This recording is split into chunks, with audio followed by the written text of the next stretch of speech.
Welcome into episode 13 of the Tipsy Tailgate. I first want to say happy Memorial Day, a day in which we are remembering and cherishing the lives of our current and fallen veterans. I'm Aiden El-Grabli. I'm Ben. And we are thrilled to announce our guest for today, none other than Lenny Dykstra. He spent 12 years in the MLB between the Philadelphia Phillies and the New York Mets. In that time, Lenny became a three-time All-Star, a Silver Slugger Award winner, and a World Series champion with the Mets in 1986. Which happens to be the year Bill Buckner broke me and Ben's hearts as future Red Sox fans. In 1993, Lenny hit 19 home runs, 66 RBIs, and walked 129 times en route to a year in which he finished second behind Barry Bonds in MVP voting. In 1990, he hit for a 325 batting average. Mr. Dykstra's book, House of Nails, a memoir of life on the edge, can be found anywhere books are sold. And without further ado, the legend, Lenny Dykstra. How are you doing today, Lenny? Hey guys, thanks for having me. All right, man. Congrats on your show. Congrats. That was quite an introduction there. I forgot all the stuff that I did, but so doing great. Glad to be on, man. So let's go. Yep. It's a pleasure to have you. Thanks for coming on. Yeah, awesome. So with the technology now, we're doing this. So I'm in California. You're in. I'm in Massachusetts. And I'm in New Jersey. See, all like this, like what a world, man. Yeah, it is. It's pretty crazy. Technology nowadays. But Lenny, let's get into some questions. Benny, if you want to take charge here. Yeah. So, Mr. Dykstra, who is your favorite current player to watch today in the MLB and why? Well, I mean, I kind of hate to like give the answer everyone's gonna expect, and which is Mike Trout. I mean, the guy plays the game right, okay, and now he's starting to like adapt and become a winning player, like because there's a difference between putting up big numbers and becoming a winning player. So that's kind of what I kind of see the transition there, and so I mean, again, it's hard not to say Mike Trout. You know what I mean? For sure. Definitely. He's a very entertaining player, and he's one of those guys that statistically he's on pace to be one of the greatest to ever do it. Obviously, some postseason help would help his case a lot, but he's already on pace, and every year he's putting up amazing statistics. Yeah, he's right. I mean, look, the one thing is so strikeouts have went off the chart. I mean, players are striking out more than they ever struck out, and that's because the pitchers are. See, the public doesn't understand how good the pitching is. Okay, meaning like when I played or back, even they still change in what hitting is all timing. So before, back in like the 80s and stuff, if the count was 2-0 as a hitter, you knew you were getting a fastball. So now 2-0, they'll throw you a changeup or a breaking ball, they'll throw your timing out. And so then you got a specialist in the 7th inning come in, a specialist in the 8th inning come in, and a closer in the 9th inning. And throwing gas too. Everyone's bigger and stronger. So what I'm saying is the strikeouts have went up for a reason. The pitching's got so much better. You know what I mean? For sure, absolutely. Certainly. Mr. Dykstra, you spent time with the Phillies and the Mets, two major sports cities, and you publicly emphasized how chaotic your time with the Phillies team was. Which team did you enjoy playing for more, and which fan base gave you a harder time, if any? That's a great question. Great point. For me, a privilege and an honor to play for the two best sports cities in this country. And Boston, you might argue that, I don't know, but I'm seeing. I mean, New York. Look, here's the difference. In New York, they threw coins at you. In Philly, they threw batteries at you. I mean, but no, that's okay. See, what I'm saying is, some people are built to play in those kind of cities. Some people aren't. Meaning, like, they let you know if you play well, they let you know if you don't play well. And I kind of like that's the way I played. I mean, so when I would play after each game, I would go and just sit in my locker for a minute by myself. And I'd say to myself, okay, if I were a fan tonight, would I have paid money to watch me play? Okay, that's how I kind of judge myself. You know what I mean? Yeah. I have a question actually later to get to you going off that. But for now, like you said, baseball's a new game. It's a game that's changing. And like you said, technology nowadays is through the roof. A little bit of a combination of the two. What are your thoughts on analytics in baseball that are now such a big part of the game? I mean, analytics are fine, okay, but the problem is when you said the game is changing, yeah, not for the better, for the worse, okay? And that's a direct result of the commissioner, Rob Manfred. I mean, look, this is Major League Baseball, man. This ain't no beer league, okay? I mean, you got a tie game. You're gonna put a designated runner out there on second base. That's crazy.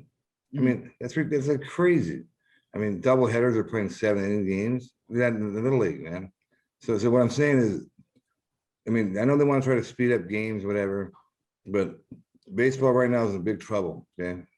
What I'm saying is people aren't going out, they're not watching it, they're not talking about it. And in fact, the fact that now they're getting involved in politics, when they took the All-Star game out of Chicago, out of Atlanta, I mean, literally, for strictly for a political reason, is insane. Their job isn't involved in politics.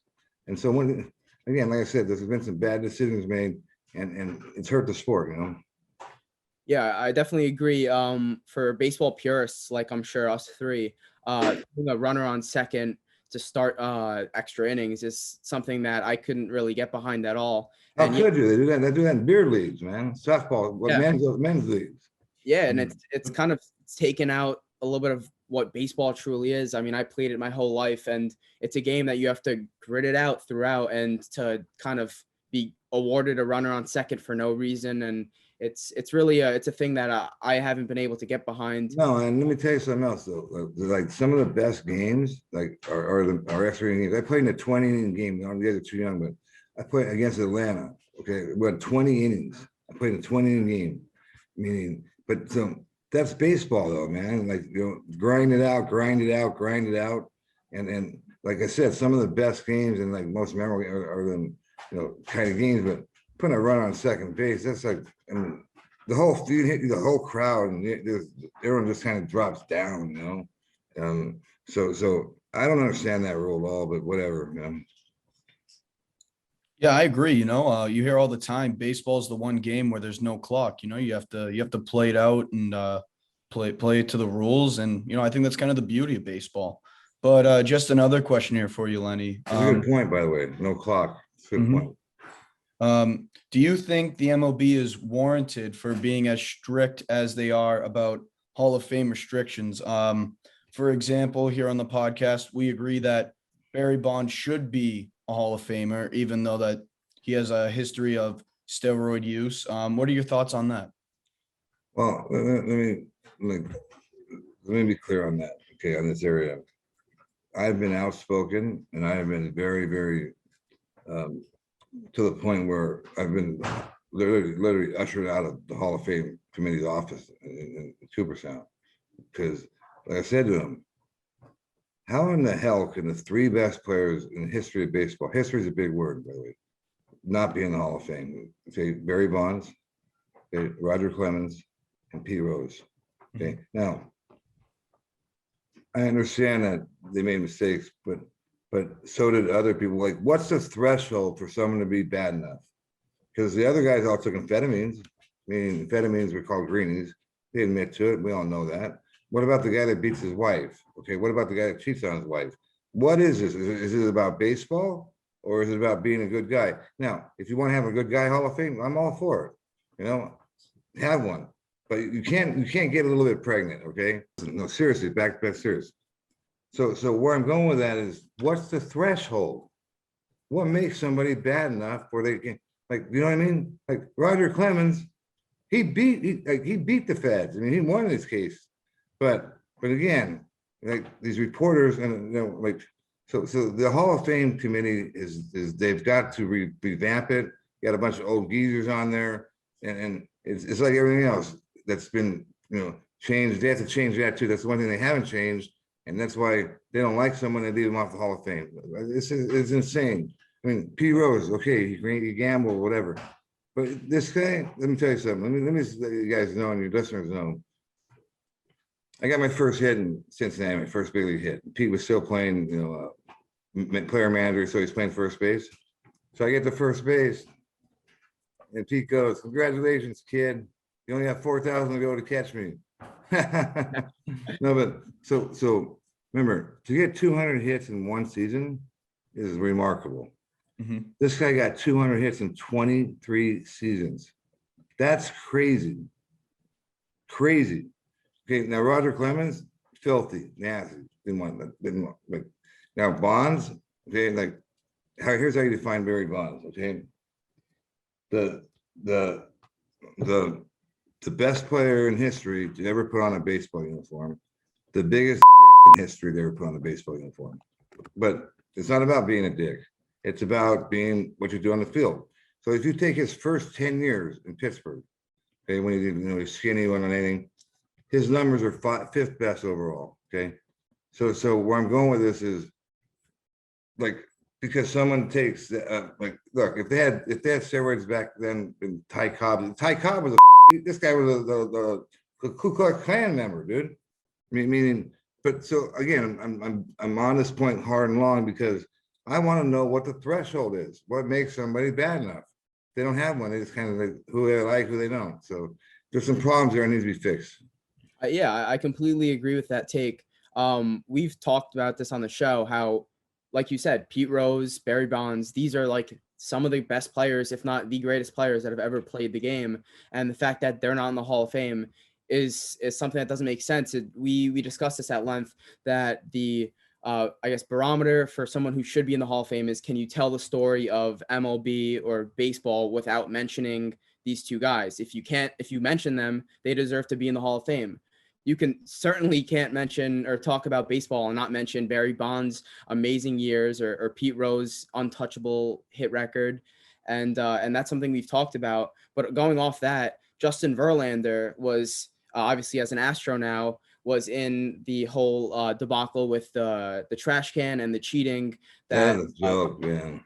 That led to the World Series. So what happens with that? Do we just forget about the amazing career Verlander has had and we say, oh, he can't be in the Hall of Fame, he cheated? I certainly don't think that the voters are gonna not let Verlander go in. And yeah, well, I mean, look. Speaking of that's Rob Manfred's claim to fame, man. The trash can incident, which, by the way, was a bunch of bullshit. Okay, a bunch of BS. Okay, because I played, dude. Remember, I played, so I know how it works. Okay, so let's think about this. Okay, first of all, so your listeners understand.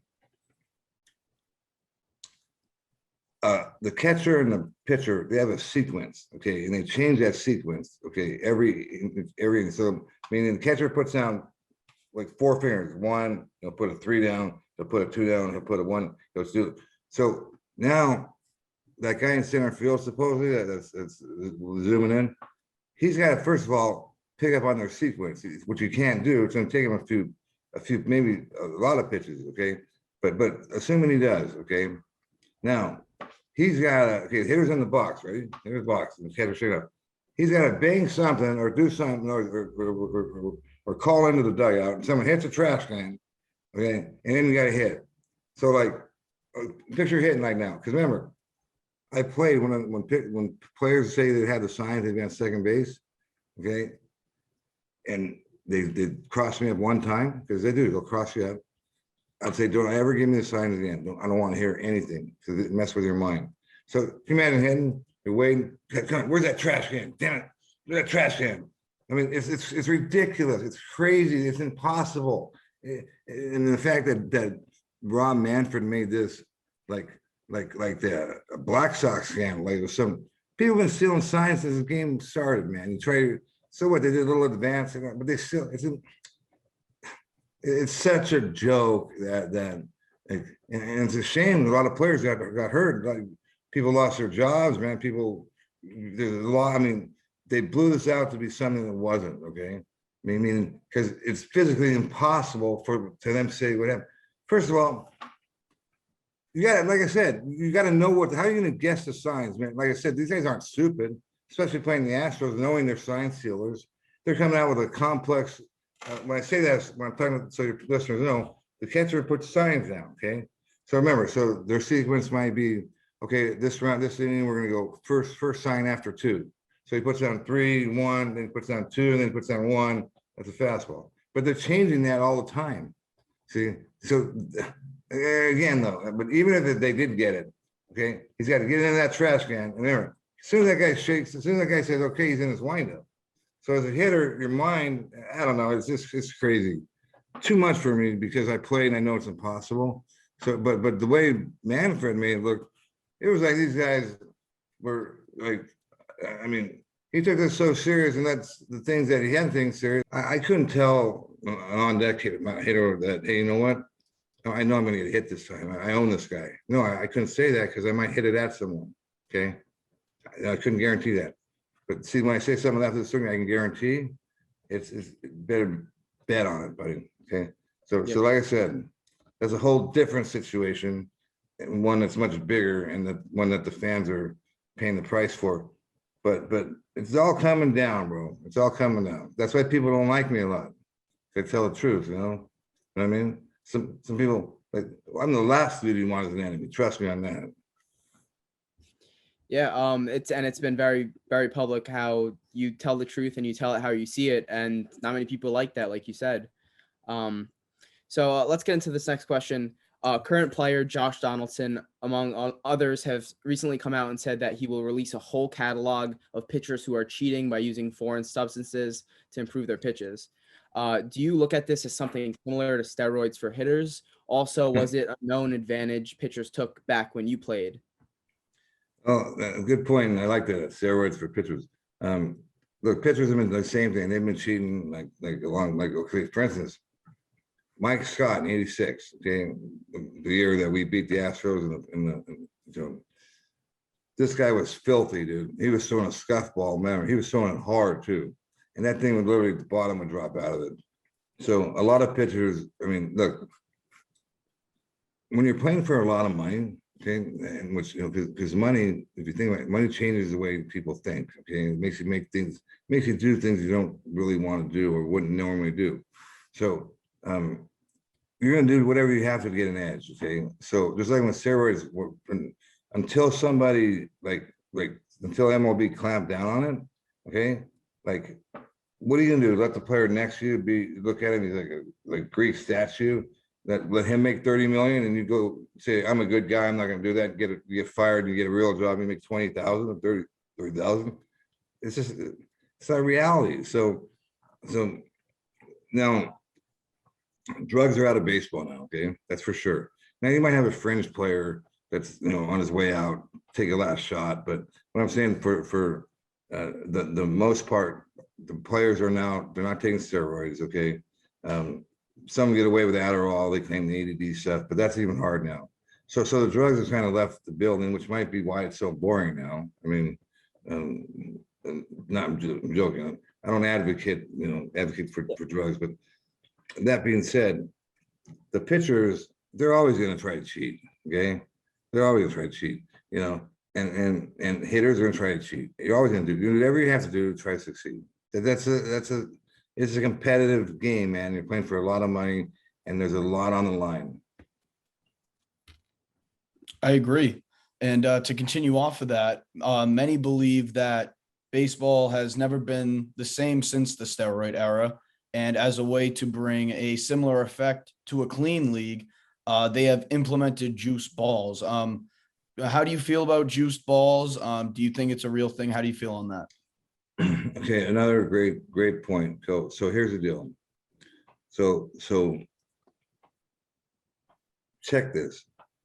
Okay, 2 years after Major League Baseball, every player was on steroids, and they shattered the home run record. Okay, 2 years later, no one's on steroids. Okay, they shatter the home run record. Okay, what really? Here's how. Want to know? Okay, so again, I'm not an expert at physics, okay, but I am an expert at aerodynamics. I own my own private jet, and for all you people out there, don't buy a private jet. You want to go broke, buy a private jet.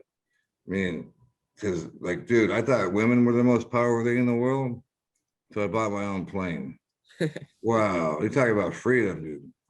You know, like, you hang out with your buddies. I say to you guys, hey, bro, you guys want to eat today? I don't know, spin the globe. Rome. Call my pilot. Hey, get the flight plan up for Rome. Dude, that was crazy, man. I'm not gonna lie, man. It broke me. But now, back on point, you were asking about so you got me all flustered with that private jet thing. But the question again was Juiced baseballs. Juice okay, baseball. so here's the deal. So that's what led me into how I learned about when the planes land and the flaps go down, okay, which slows the plane down, right? Now picture the baseball. When they want the ball to fly, the seams, okay, they took down to almost nothing. So remember, normally a ball, the seams are up a little bit. And so when the ball's traveling through the air, it's hard, it doesn't travel as far and as fast because the air there's nothing to slow it down. So they made those balls like super balls. And in that year, they set the record for the most blisters for pitchers in the league. So they want to crank it up. They want to make that ball fly out. They take them seams down. Okay. I mean, so you took the balls that year, they were like super, there's not, so now that ball's traveling through the air, there's nothing to hold, it's just going to keep traveling, right? Because the seams are down. See, the same thing like an airplane. An airplane, if those flaps don't go down, it's not going to put, so that's why the ball, and so they shattered the home run record with nobody on steroids. And you'll see a lot of guys that hit 20 home runs, you see, which you know what I mean? That kind of tells they're like probably 10 home run guys, you know? Yeah. You're very open about how you looked at yourself as an entertainer and the goal was to put people in seats. You said that on multiple interviews that I've watched, which led to a lot of your on-field persona being wearing a big wad of chew in your lip or carrying yourself a certain way. How do you think players go about the game now? Is it all business or do they try to entertain?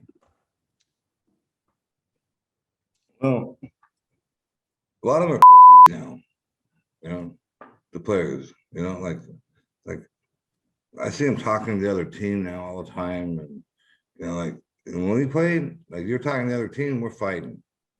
Okay. That's just how we played, you know, like now it's like, again, they don't, a lot of guys, like 90% of the guys playing now don't even know how to play right. What I'm saying is when I say play right, I'm talking about hitting now, okay? There's only one way to hit. You either hit the right way or you hit the wrong way, okay?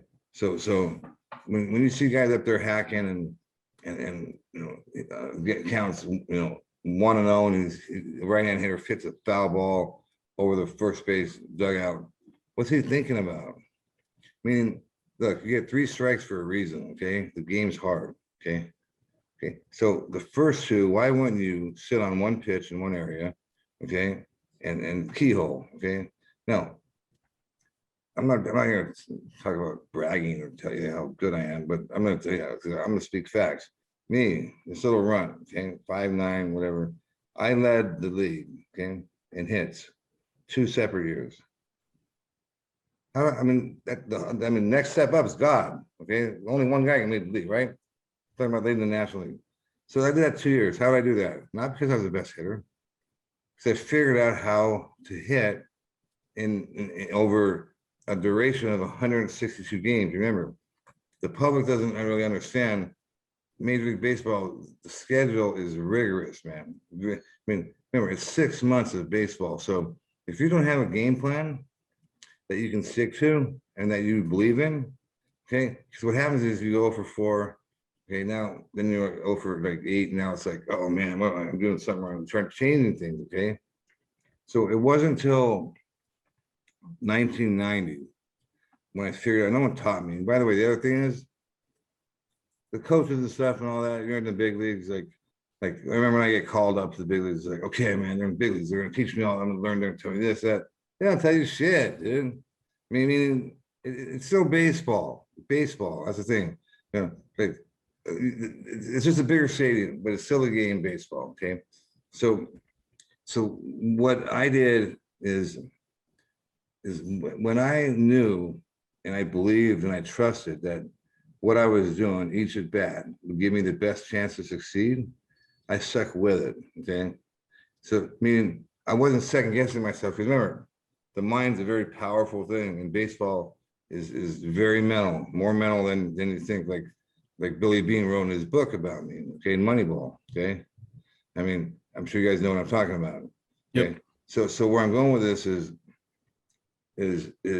remember, it's a sport where, unlike any other, you either succeed or you fail. There's no middle ground. So remember, if you can just fail 70% of the time, just 70% of the time, you'd be a multi-millionaire, one of the best players in the game. Okay, so think about that. So when you make an out, okay, you got to make a right turn. Okay, you got to walk the gauntlet. You got your whole team in the dugout, right? So you got to walk the gauntlet. Okay, no one says anything. You feel like a Russian spy because no one's gonna say anything to you. What are they gonna say? Good job. He's made an out. You're gonna fight him. What do you mean, good job? So you get the silent treatment. Okay, you feel like you're over here, and then you got to put your helmet in the rack, and there's the coaches right there, and they're looking at him. There, piece of shit. You feel like a raisin. You know what I mean?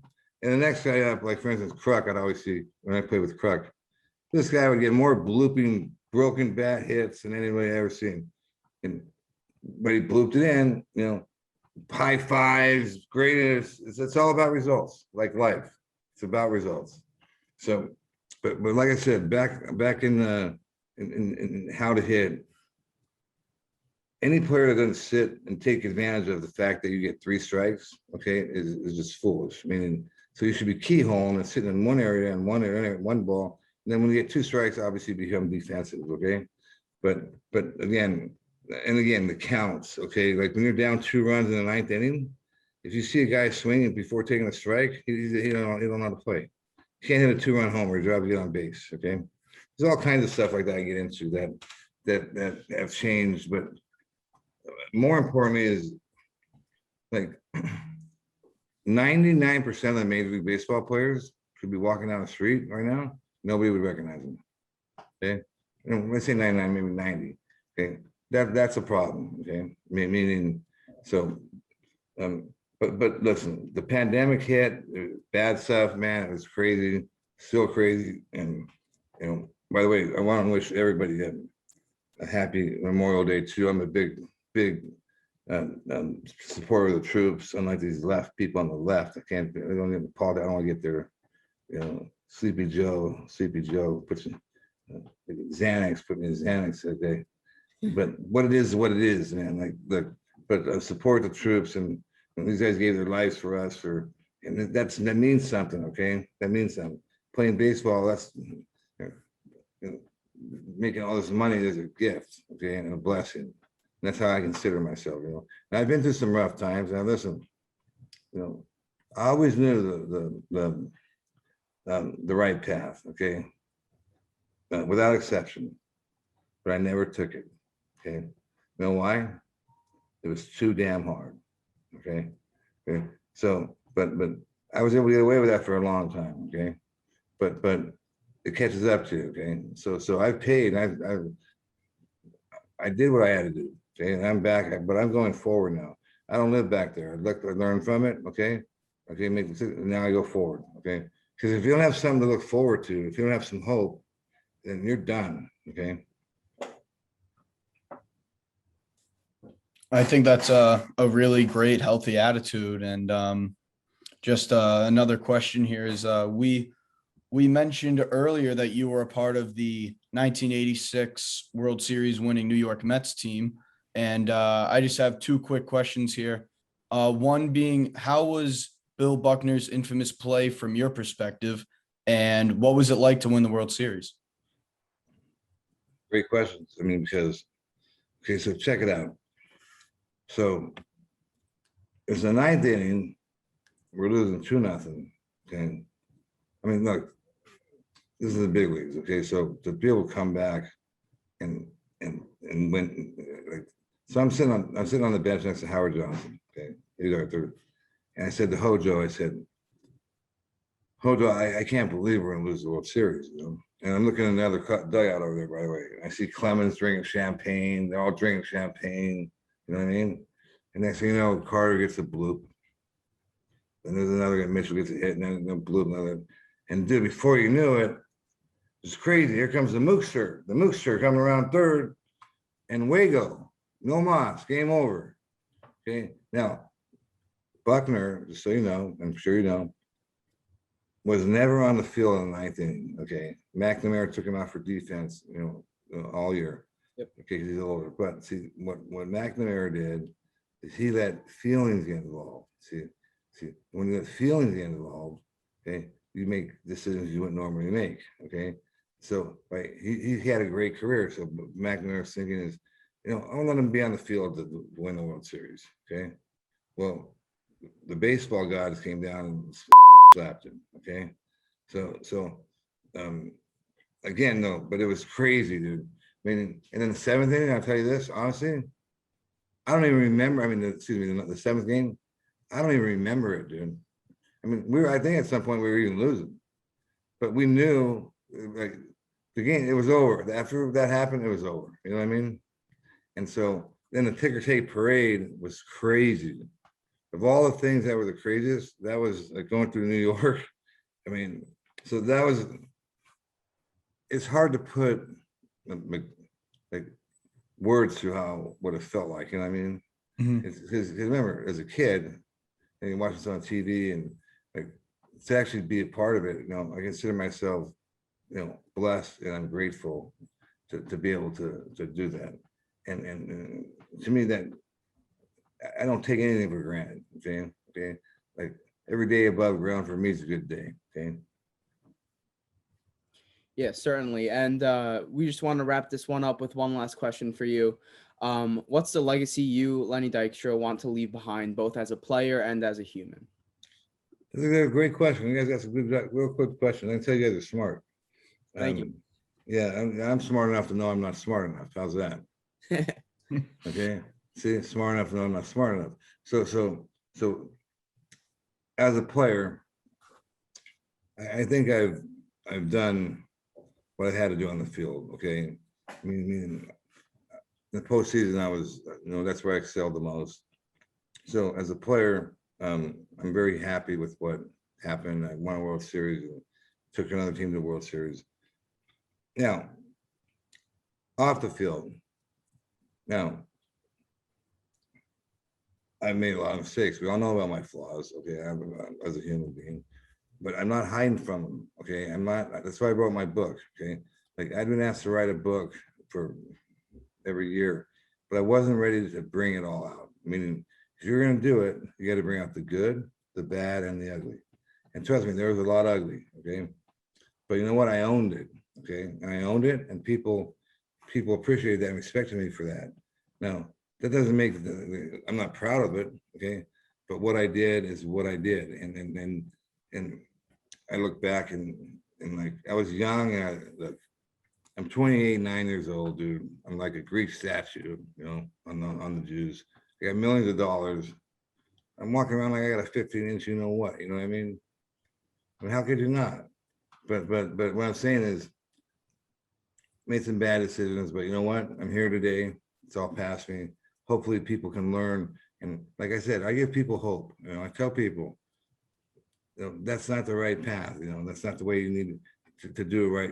Meaning, so as far as how, when before I go on the ground, what they're going to put on that stone or whatever it is they do, I don't know. I don't think the biggest things happen to me yet. Okay.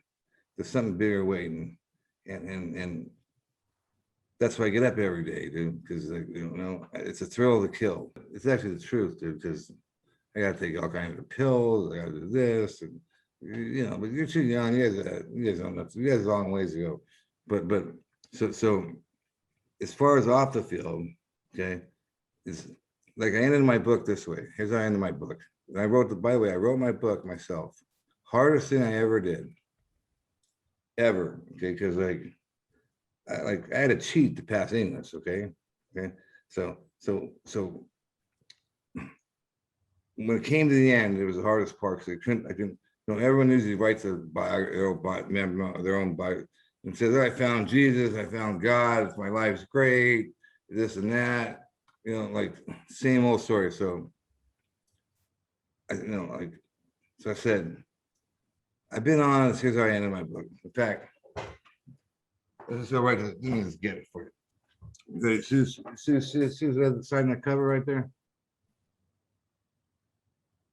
New York Times bestseller. No, look above that. Look above that. Tough, straight, upsetting, and strangely beautiful. One of the best sports autobiographies I've ever read. Stephen King. Now, Stephen King, look, he's a big swinging dick. By the way, he's a Red Sox fan. He's never wrote a blurb before, okay, ever, okay? So, sorry. So I lost you there, Stephen King. So me and Stephen King, see, we've walked down some of them dark roads, bro. You know, but he's a big Red Sox fan too. So I got to the end of my book, and I'm saying to myself, like I can't get to the end because dude, it was so hard. It took me 8 months. I locked myself in a room for 8 months straight, and literally, like, you know, me and Thesaurus, Thesaurus, Yep. we became tight. We became real tight. Thesaurus was awesome. So let me put the goggles on here, switch some shades on it, because you got to hear this. And this is real. This is the way it works. It finally hit me one day. So just kind of came. It's not long. So I said I will conclude with this. The only predictable thing in my entire life has been that every day is unpredictable. If I start telling you that I promise to do this, I'll never do that, then I would not be true to who I am. I would not be true to the person I've been telling you about. I would not be true to the man you hopefully learned about. I know I have many flaws. I have made many mistakes over the years. I know too that I will make more mistakes. I continue to work on regaining a life built with happiness and contentment, a life that I can be proud of. What will that look like? How the f do I know? Okay. Will it be interesting? Will it be unlike any other person's journey? Possibly. Will it contain the highest of highs and the lowest of lows? Or both? Possibly. But as I said, unpredictable is an adjective that best describes who I am. So I think the best way for me to end this book is by saying 3 words: to be continued. So That's great. That's amazing. I'm definitely gonna pick up the book. For sure. That's my next purchase. oh, you'll love it, dude. Seriously, now, because remember, it's a book about a baseball player, but not a book about baseball per se. Okay, it's a life. It's like, yeah. I mean, like I planted the flag on Mount Kilimanjaro. I slept in the depths of Death Valley. Okay, nowhere in the middle though. Remember, my whole deal. I grew up brother behind me, brother ahead of me. My whole life is in the middle. So I'm still never in the middle. You see, like you see me, I'm sitting to the side over here. No middle for me, dude. So I'm either flying with the jets or I'm down cool, So, but anyways, listen, great to be on your show. I hope I was good. I hope I gave you guys some insight. And I told you before, the best time to reach me is 24/7, Mm-hmm. 24/7. That's me. That's how Nails rolls, Okay. All right. Thanks for having me. Any other questions? Anything else? No, let me just send these good lucky folks off. Mr. Dykstra, we are so thankful to have you come on the show today. It's been a pleasure. As always, please leave a like on the video, subscribe to the channel. We'll be bringing you podcasts every Tuesday about baseball, basketball, football, and hockey. Thanks for watching, and any last words? Nails out, man. Hey, only one cuss word too, but that was my book. So that was to me, dude, that's a pat on my back, man. Huh? All right, man. Listen, and good luck to you guys. Let me know when you want me on again. We'll do it. All right. All right. Thank you very much. All right, man. Have a good one. Thank you. Bye.